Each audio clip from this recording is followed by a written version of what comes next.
الله وبركاته. اهلا وسهلا بكم في قناه سكوير براكتس. النهارده هنبتدي مع بعض ان احنا نعمل اول صفحه HTML لينا. المره اللي فاتت احنا عرفنا ايه هي ال HTML وايه هي البرامج المطلوبه مننا علشان نعرف نكتب كود HTML. تمام، فالمفترض ان احنا سطبنا دلوقتي اي برنامج من التكست اديتور اللي انا قلت عليهم المره اللي فاتت. تمام، فاخترتوا اي حاجه مناسبه ليكم حبيتوها وهنشتغل عليها. انا حاليا هستخدم الفيجوال ستوديو كود. تمام، فيلا بينا. اولا احنا علشان نعمل صفحة HTML لازم نعرف البراوزر هي نوعها ايه. تمام، زيها زي اي فايل عندك على اللابتوب. تمام، اي حاجة في نظام الكمبيوتر عامة مش لازم يبقى كل حاجة او كل فايل ليه اكستنشن خاص بيه علشان السوفت وير يفهم هو دوت عبارة عن ايه. يعني لو في صورة بتبقى PNG JPG، تمام، GIF، ايا كان نوع الصورة. مثلا لو عندنا الدوكمنت اللي هو الوورد فبيبقى دوك او دوكس. تمام، في مثلا عندنا الباوربوينت بيبقى مثلا اللي هو الBPT. تمام، فكل فايل لازم يبقى ليه اكستنشن خاص بيه علشان السوفت وير يعرف يتعامل معاه. يعني انا هعرضك بشكل عامل ازاي، فكل حاجة وليها ايه طريقة عرضها. تمام، دوت اللي بيحصل عندنا في السوفت وير لما بيبقى عاملينه على الجهاز. تمام، برضو لما بنطلع فوق على الويب لازم نبقى معرفين البراوزر او السيرفر الصفحة اللي انت هتتعامل معاها دي نوعها ايه بالظبط، HTML CSS جافا سكريبت PHP ايا كان لغة البرمجة اللي مكتوبة بيها. هو بالمناسبة هي HTML دي مش لغة برمجة، هي مارك اب لانجوج. تمام، زي ما احنا قلنا المرة اللي فاتت. فاحنا علشان نعرفه هي ايه يعني نوعها ايه بالظبط بنعمل ايه. احنا قلنا في الاخر ان هي ايه تكست، صح، هايبر تكست. هنروح دلوقتي هنفتح التكست اديتور بتاعنا. الفيجوال ستوديو كود في طريقة الشورت هاند ليه ان احنا نعمل بس اوبن تيرمينال ونكتب كود كده بس، يعني كود مسافة دوت ونعمل انتر بيفتح لنا على طول. تمام، احنا قلنا ايه هنعمل فايل. تمام، هنسميه ايه بقى البراوزر او السيرفر علشان يعرف الصفحة اللي هو هيبتدي بيها يعرضها لليوزر او تبقى الصفحة الرئيسية للموقع لازم تتسمى اندكس. تمام، اندكس بقى دوت HTML اندكس PHP ايا كان، بس لازم هي الاندكس.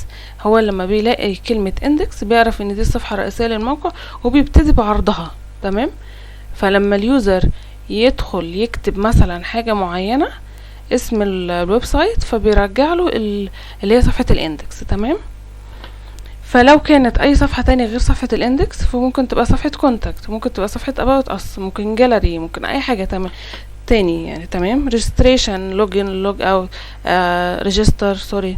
تمام، فيفضل طبعا ان هي البيست براكتس ان احنا نسمي الصفحة بالاسم اللي هي الفانكشناليتي اللي هي بتقوم بيها. تمام، علشان لما يبقى نرجع له نبقى معروف هو دي بتاعت ايه ودي بتاعت ايه. تمام، فدلوقتي احنا هنسميه index. احنا قلنا ايه كل فايل ليه اكستنشن خاص بيه، فعلشان نعرف البراوزر او السيرفر اللي هي الصفحة دي اللي احنا نكتبها HTML فبنعملها دوت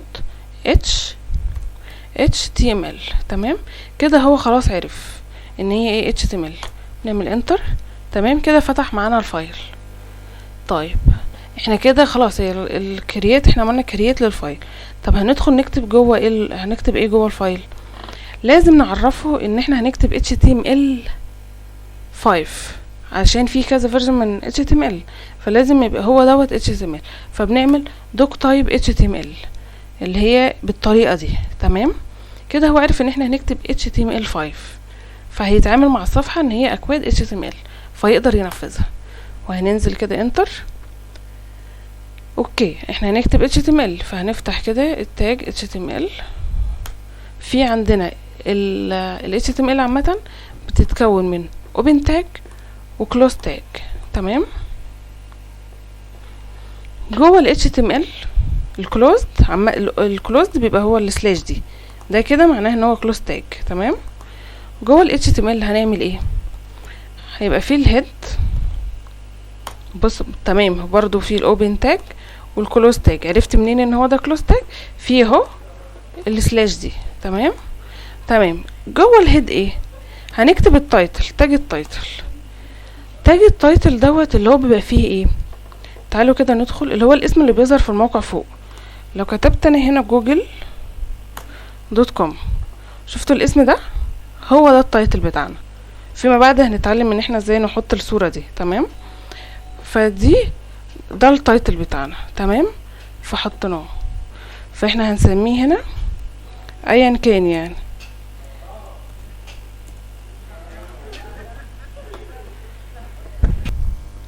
احنا كده حددنا التايتل الخاص بالصفحة. هندخل بقى البادي نفسه اللي احنا بنشوفه جوه الصفحة، بيتكتب جوه تاج اسمه بادي، برضو بيتكون من اوبن تاج وبيتكون من كلوز تاج. عرفنا كلوز تاج منين؟ او برضو الباك اللي هو السلاش دي. تمام، السلاش دي. اوكي، البادي بقى فيه هنكتب فيه، يتحط فيها ايمج، يتحط فيها URL لينكس، يتحط فيها باراجراف، يتحط فيها هيدنج، ايا كان كل الكونتنت اللي احنا بنشوفها في الويب سايت بتحط جوه البادي. تمام، فهنعمل مثلا هيد فور، هناخد كل الهيد فور، الاتش فور دوت والباراجراف، كل الحاجات دي هندخل فيها. بس انا في الفيديو ده بعرفكم ازاي نكتب صفحة HTML وازاي البراوزر يقرا اي صفحة انت تعملها. تمام، فاحنا في الهيدنج هنكتب مثلا هلو HTML، الجملة الشهيرة بتاعت اي لغة. تمام، اوكي، ده الهيدنج بتاعنا. في الباراجراف، هنعمل اي حاجة، تيست، اوكي، تيست، اي حاجة. تمام، هنلاقي ان الباراجراف دوت طالع بستايل معين، والاتش فور ده طالع بستايل معين، عشان دوت يعتبر هيدنج لينا. تمام، تايتل لحاجة معينة. يبقى احنا كده علشان نعمل صفحة HTML لازم نعمل كرييت فايل ب.html. قبل ال .html بنكتب اسم الصفحة. تمام، ولازم لو اندكس عشان نعرف البراوزر انهي صفحة الرئيسية للموقع اللي مرفوع. تمام، بعد كده بنعرف ان احنا هنستخدم HTML5، فبنعمل دوك تايب HTML، بعد كده نعمل تاج ال HTML، بعد كده تاج الهيدنج، بعد كده تاج البادي. تمام كده. بعد كده البادي بنحط فيها اي حاجة بقى، بس احنا كتست بس دلوقتي نعمل تايتل بس وتكست جنبيه. تمام، الخطوة اللي بعدها ان احنا لازم نسيف اللي احنا عملناه، فبنعمل كنترول اس. تمام، احنا كده سيفنا. عشان نفتحه بقى نروح رايحين للفايل اللي احنا كريتنا فيه. تمام، ونروح فاتحينه كده، دبل كليك كده اكنك بتفتح اي صفحة عادي. تمام، دبل كليك هيروح فاتح لنا اهو على البراوزر. ده ايه ده نفس الحاجة اللي احنا عاملينها اهو. احنا قايلين له ان في فعلا تايتل هالو HTML وتست، ولو خدتوا بالكم اهو هالو HTML اللي هو ايه، اللي هو التايتل ده. تمام، بعدين ان شاء الله هنعرف ازاي نعمل الصورة اللي بتبقى جنب التايتل ده. تمام تمام. لو احنا بقى عدلنا في اي صفحة، في اي حاجة في الصفحة، لو احنا مسحنا ده كده لازم نروح مسيفين، سيفنا اهو، نروح رايحين لازم نعمل ايه، هو مش هيقراها لوحده، لازم اعمل ريفرش اكني بعمل ريكوست تاني. لا ده في صفحة، في ابديت في الصفحة، فلو سمحت اقرا لي اخر حاجة مكتوبة في الصفحة. تمام اهي، راح قريلي فعلا. طب تعالى ندخل كده نشوف الكود اللي احنا كاتبينه. ايه ده هي الدوك HTML، وال HTML هي مقفول، والهيد والبادي، وجوه الهيد التايتل هالو HTML، والبادي جواه ال H4. طب تيجوا كده نرجع الباراجراف، نروح كاتبين هنا باراجراف. تمام، ونروح مسيفين، لازم نسيفه. تمام، بعد كده نروح راجعين تاني نعمل ريفرش، نروح فاتحين البادي كده، لقينا اهي H4 وهنا لقينا باراجراف. تمام، يبقى كده لازم ان احنا اي صفحة HTML لازم نعمل create file .html جنبيه اسم الصفحة اسم الصفحة. لو الصفحة الرئيسية يبقى اسمها index.html. تمام، بعد كده لازم علشان نعرفه جوه بنكتب له دوك HTML، ده ال HTML5، وبعد كده التاجز بتاعتنا، التايتل اللي هو للصفحة علشان اللي بيبان جوه في التاب فوق. تمام، وده البادي اللي هي الكونتنت بتاعت الصفحة بتاعتنا. تمام، ولازم نسيف، وعلشان نفتح الفايل بنعمل دبل كليك على الفولدر، على الفايل، بنعمل ايه، يتفتح لنا في البراوزر. اي ابديت او اي احنا بنمسح او نعمل اد لاي حاجه جديده في الصفحه لازم نسيبها ونرجع نعمل ريفريش للصفحه. تمام كده بالنهار كده. يبقى كده الدرس كده خلاص انتهى، وان شاء الله يكون وصلت المعلومه. ولو في اي كومنتس ممكن تكتبها لي في تحت في الكومنتس، وانا بقرا كل الكومنتس وهرد عليها ان شاء الله. مع السلامه.